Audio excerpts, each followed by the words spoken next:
Yo, I just came across an article, right? Some of you all might be already familiar with,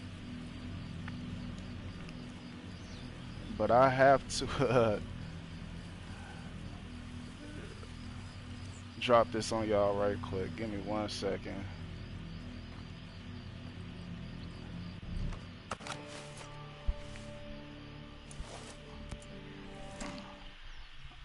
All right. So, according to this report, a young woman made two harrowing attempts to escape her vicious pimp, including jumping out a third-story window before being rescued by a rideshare driver who engaged in a gunfight with the man, prosecutors allege.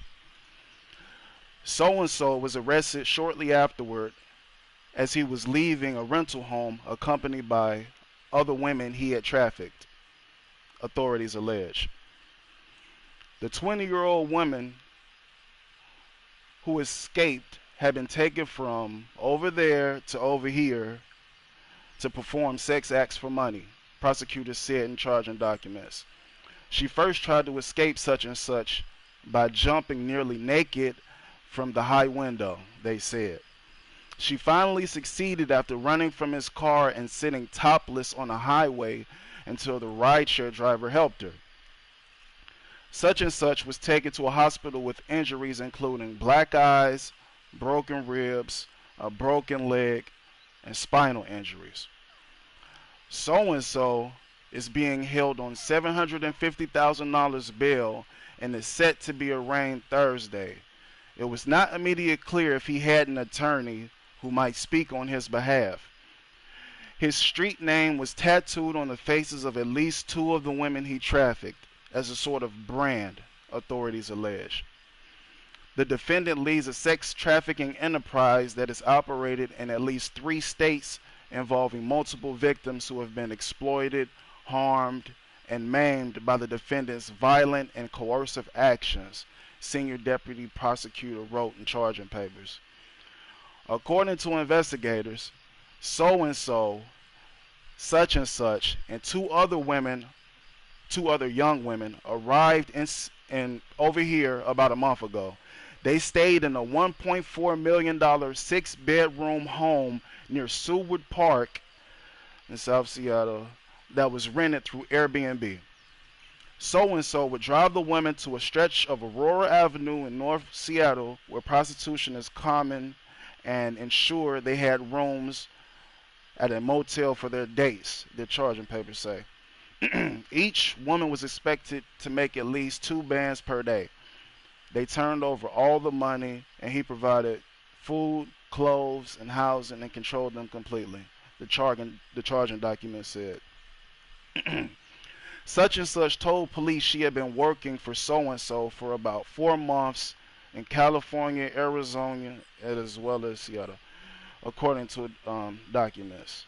It was only in the past few weeks after she and another woman said they wanted to quit prostitution and return home that he started beating her, she said. He attacked the other woman, identified as what's-her-name, in the rental home, kicking, pistol whipping her until her eyes swelled shut, prosecutors said. And he forced the other women to participate in the attack as well. On November 2nd, he similarly beat and pistol whipped such and such after she said she wanted to leave, prosecutors said. Her lip split open so badly that it appeared to be hanging off her face, she told police. For 3 days after that, she remained stuck at the rental home, prosecutors said, with no phone, money, or anywhere to go. Her face was swollen and she suffered extreme rib pain. Saturday evening, so-and-so began punching her again in order her to take off the clothes he had given her. Them people said, the police. Wearing only her underwear, she tried to escape out the front door, but so-and-so picked her up and slammed her to the ground, they wrote. Fearing she would be killed, she ran upstairs with so-and-so chasing her and then jumped from the 3rd-story window. She landed on the ground. hobbled into the street and flagged down a car with two women inside. As she spoke to them, the other young women came outside saying that so-and-so was off her medication, that she was having an episode, and that she would be okay, according to the incident report. The others forced such and such into so-and-so's vehicle, telling the women who had stopped to help that they were taking her to a hospital. Instead, so-and-so drove them to the whatchamacallit on Aurora Avenue where they had been previously trafficked, the charging paper said. So-and-so sent others into the motel while such and such, still wearing her underwear, remained in the vehicle with him. He told her he would leave her, but that he would knock her teeth out first, the prosecutors wrote. She escaped from the car topless and ran across a 6-lane highway trying to get help. Several motorists called 911, but no one stopped. To avoid being forced back into such and such car, she sat on the highway. So and so felt safer, or such and such felt safer in the middle of a busy highway, practically naked at night, than being within the arm's reach of the defendant, them people said in the report. Surveillance video from the nearby business has corroborated such and such's account of what happened. The rideshare driver stopped and told so and so to get in his van. Such and such pursued them, shooting at the van, allegedly. The rideshare driver was also armed and fired back over several blocks until he was able to get onto Interstate 5 and meet police at the gas station. No one appears to have been struck by bullets, but the van's windshield was riddled with holes. Police arrested such and such as he was leaving the rental home with the other women, the documents say. He faces charges that include human trafficking, promoting prostitution, assault, and a drive-by shooting, but given the expansive reach of the defendant's egregious behavior, additional charges are likely to follow, the police say.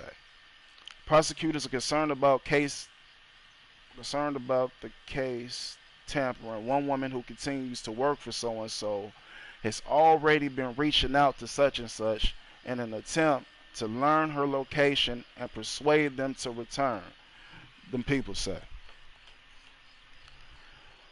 Now,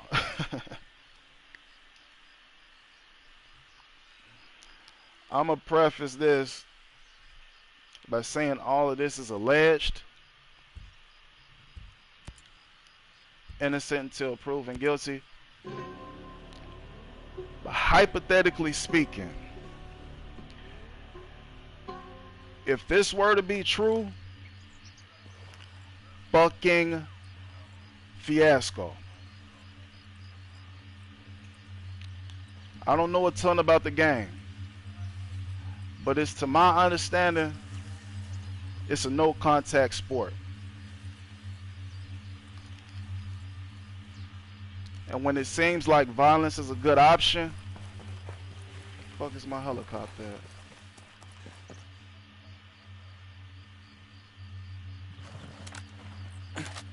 When it seems like violence is a good option, it's time to pull the plug.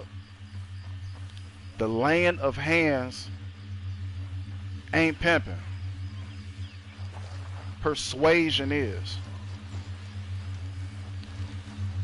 It don't take much brains to apply brute force like an ape. Going ape shit, I can't even get in there because the fucking drones is around. That ain't peace shit.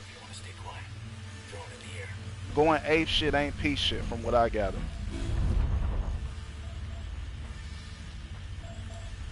And I imagine it's bad for business.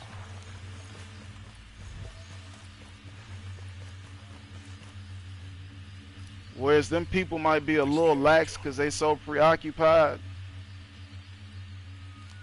they could make it a point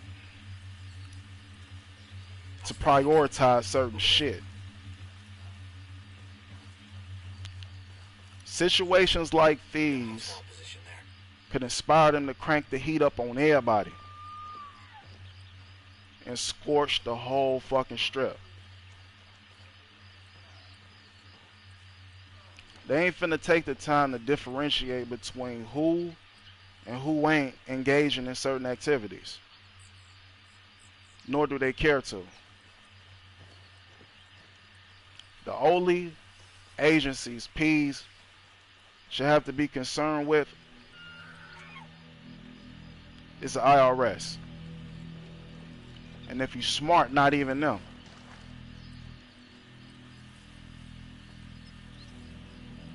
That type of shit draws unwanted attention.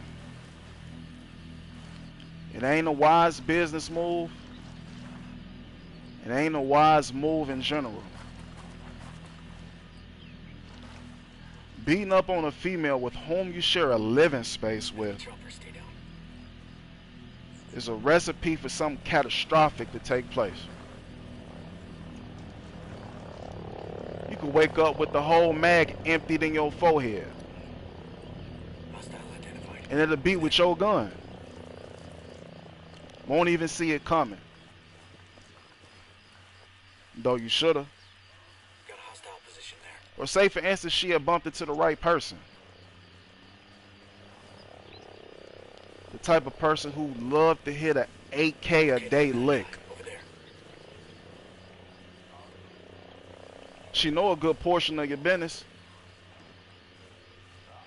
And if she paying close enough attention, she know where you keep that bag.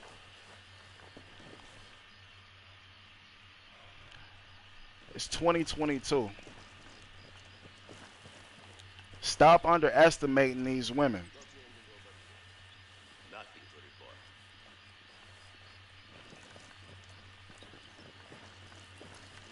Thinking that they too scared to murder your ass if you push them to that ledge. Okay. How many episodes of Snapped y'all gotta see to get the picture?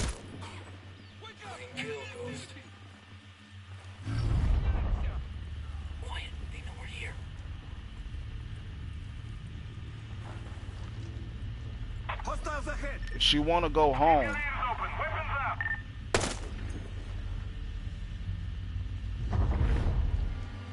or wherever, so be it. Send her on her way. Being sensible might persuade her to double back when she in a different space. Maybe not. Fuck it.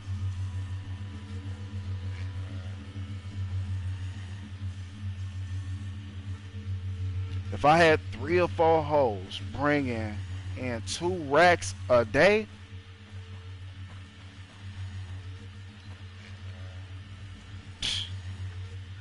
why would I jeopardize that? Niggas need to exercise some emotional maturity. Emotional maturity, goddammit. As a man, you're supposed to be the rational, level-headed. You're supposed to be the rational and level-headed part of the equation. How can you guide and direct an emotional creature when you just as emotional, if not more so?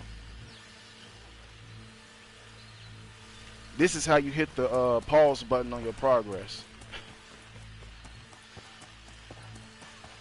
Might even hit the reset button on this shit. These are all allegations though, like I said. But when you have nothing more in your arsenal than punchlines and catchphrases and witticisms, this is the result. Punchlines don't work no more. So now you punching on our cranium. Allegedly. Beating up on a female because she ain't following instructions ain't the move. If you feel like she's stupid, beating her senseless ain't gonna make her unstupid. Compliance through fear is the worst kind. If you up to code, words should be more than enough. If not,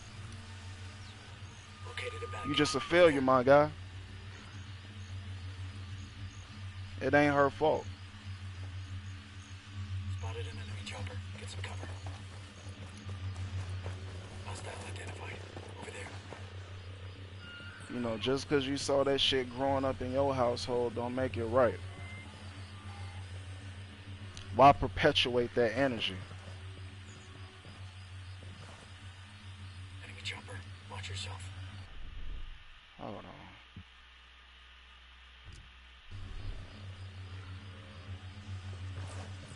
A lot of motherfuckers who be beating up on females don't be so tough behind that wall.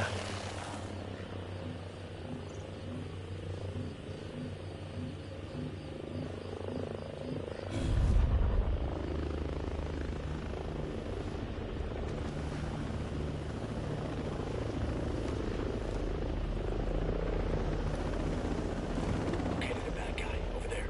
Fuck. Fuck 'em.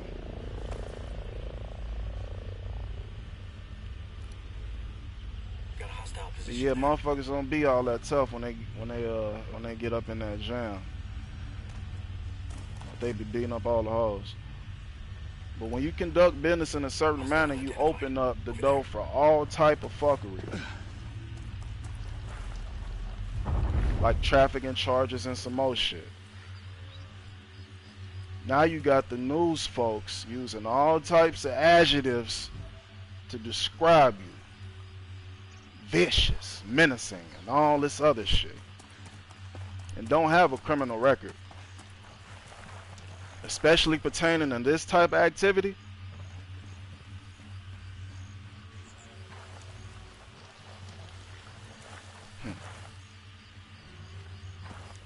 I was up top with somebody who caught their third strike in a similar situation. Watch yourself. He took it to the box. And the decision was unanimous. And it wasn't in his favor.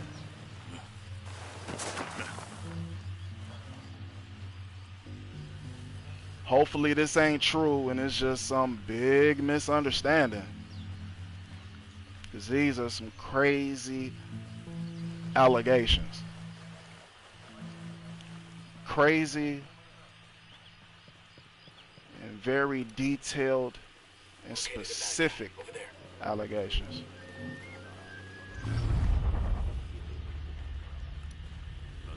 Got a hostile position there.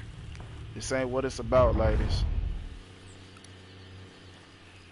Them gorilla pimp tactics ain't pimp shit. It's weirdo behavior.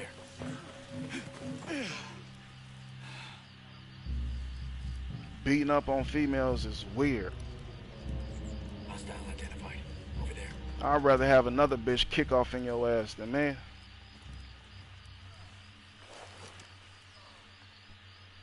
Last thing y'all want to do is be up under an emotionally unstable ass dude.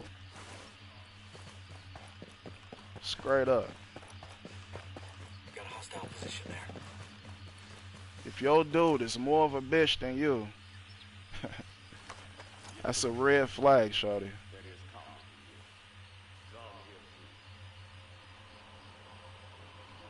No bullshit. Outstanding. That guy's got a chopper on. Stay low.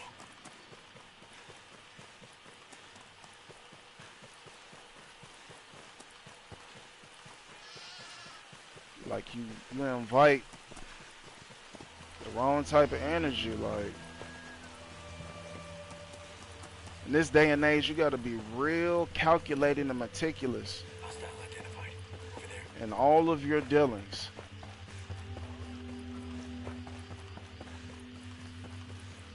Because the slightest little thing could result in death. Point blank, period. ones who move militant,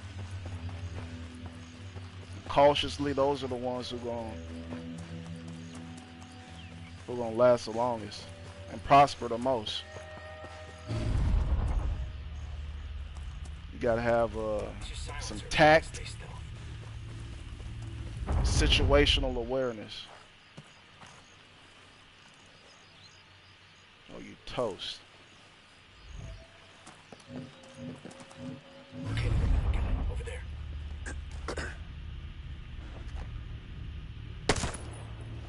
Way to get some. Heavy gunner. Oh, I'm fucking with this invisibility cloak.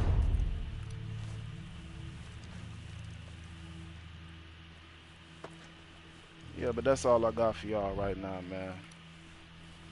Positive ideas. Just don't